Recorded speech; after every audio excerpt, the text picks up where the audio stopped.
Hello and welcome once again to the store in the Victoria Gallery and Museum.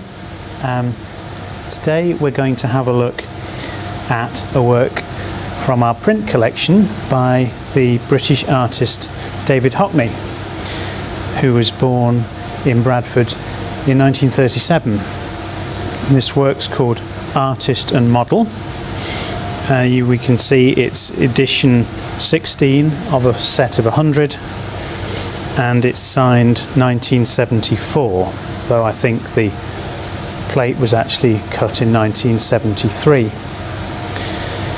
Hockney was at the Royal College of Art from 1959 to 1962, and whilst he's often thought of more as a painter, he's made a great many prints.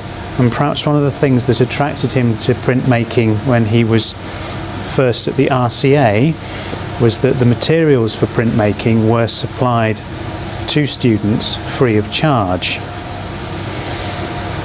This work was made during a period when Hockney was based in Paris.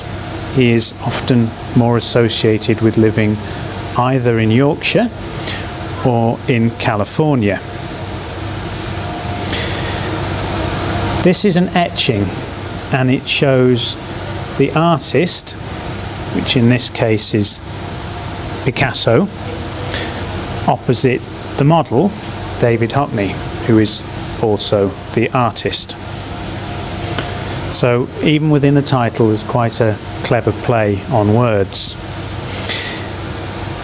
Now, Hockney made a number of works that referenced people who had been influential on his artistic career, and this is one of them. You'll see that the way he has rendered himself, these very sharp lines and a lot of cross-hatching, contrasts very deeply with the way he's rendered Picasso, who appears very, very soft. This is because he's used two different techniques. This part of the plate here has been etched using what's called hard ground etching, where the artist incises lines in a ground directly on the plate.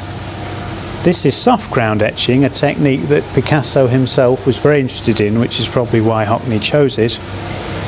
And instead of incising the lines directly on the plate, you draw a picture on a piece of paper on top of the ground, and when you pull the paper away it lifts some of the ground with it but leaves some behind, and this gives you a slightly fuzzy effect depending on how hard you press on the paper.